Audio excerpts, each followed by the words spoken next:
Қайырлы күн. Мен Қызылорда облысы Жалағаш ауданы Әл-Фараби атындағы номер 201 мектеп-лицейдің 11 сынып оқушысы Берекет Бақытжан.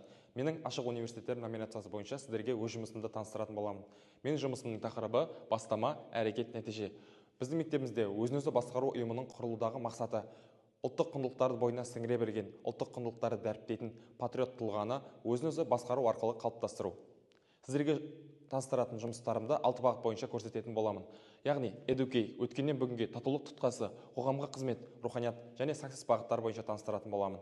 Educate бағыты бойынша атқарылып жатқан жұмыстарымыздың мақсаты оқушылардың білімдерін шыңдау, олардың шығармашылық, логикалық ойлау қабілеттерін дамыту, олардың білім алу процестерін қызықты әрі пайдалы түрде өткізу. Келесі бағытымыз ол өткеннен бүгінге. Бұл жұмыстарды атқарудағы мақсатымыз өткеннің мұрасы, ұлттық құндылықтарымызды, салт-дәстүрлерімізді оқушылардың бойына сіңдіру. Бұл бағыт бойынша біз көптеген жұмыстарды атқарып келеміз. Яғни біздің мектебімізде мұрагер сыныптар бар.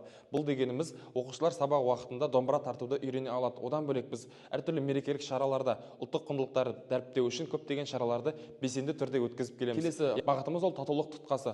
Бұл бағыттағы жұмыстарды атқарудағы мақсатымыз қоғамда, отбасында және мектепте бейбітшілік пен үстемдік орнату. Яғни отбасыда сіңірілген құндылықтарды қоғам мен мектеппен байланыстырып отыру, оқушыларға көрсету. Келесі бағытымыз ол біздің қоғамға қызмет деп аталады. Яғни бұл бағыттағы жұмыстарды атқарудағы мақсатымыз қоғам өміріне белсене атсалысу. Бұл жұмыстардың ішінде біз атап айтатынымыз ол мектебімізде оқитын инклюзив сыныптардағы достарымызбен бірге уақытты өткізу деп айта аламын.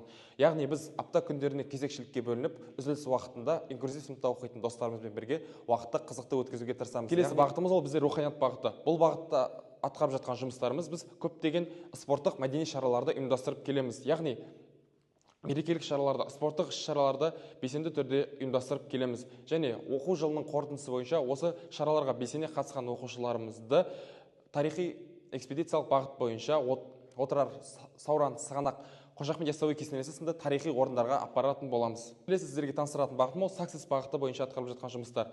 Біз парламент мүшелері бірігіп жұмыс істеу арқылы көптеген нәтижелерге қол жеткіздік. Яғни 2023-2024 жылдары оқу жылының қорытындысы бойынша Алматы қаласында өткен Жас лидер академиясының форумына біздің оқушыларымыз қатысып келген болатын. Және 2024 жылы Қазақстан Республикасының жалпы білім беретін пәндер мектептердің оқушыларына арналған көшбасшылар слетіне де қатысып келген болатынбыз.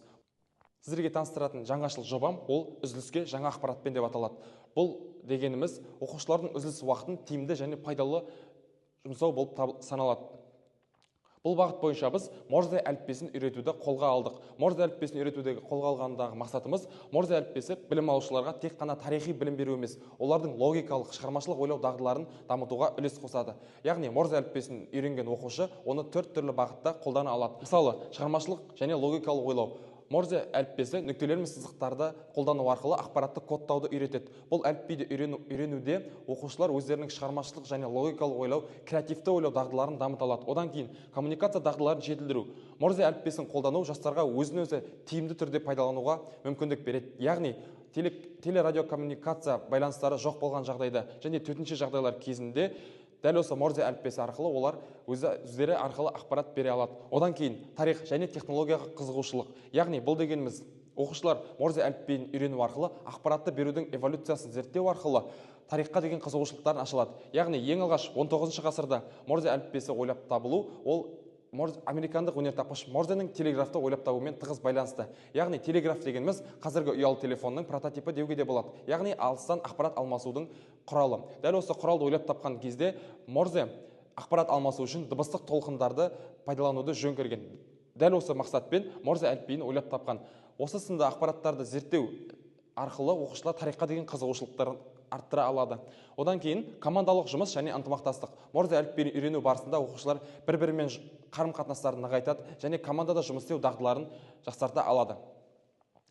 Ең алғаш мен осы Морзе әліпбиін үйретуді өзім сыныптастарымнан бастаған болатынмын. Ал одан кейін мектеп дәрісіне шығып, ақпарат тақтасында біз Морзе әліпбиін оқушыларға көрсеткен болатынбыз. Ол жерде мен өз атымды кодтау арқылы жазып көрейін деп қызыққан оқушылар өте көп болды. Осындай қызығушылықтардың арқасында біз мектебіміздің 11 сынып оқушысы Балқы деген оқушымен бірге Морзе әліпбиінің дыбыстық аудармасын ойлап тапқан болатынбыз. Бұл дегеніміз қазіргі таңда интернет желісінде Морзе әліпбиінің аудармалар бар. Дегенмен олар тек жазу түрінде ғана көрсетеді, яғни тере мен сызықтар түрінде. Ал біздің ойлап тапқан аудармамыз ол дыбыстар арқылы аударатын болады. Мысалы, егер де сіздер дәл осы QR код арқылы өтсеңіздер, дәл осындай аударма шығады.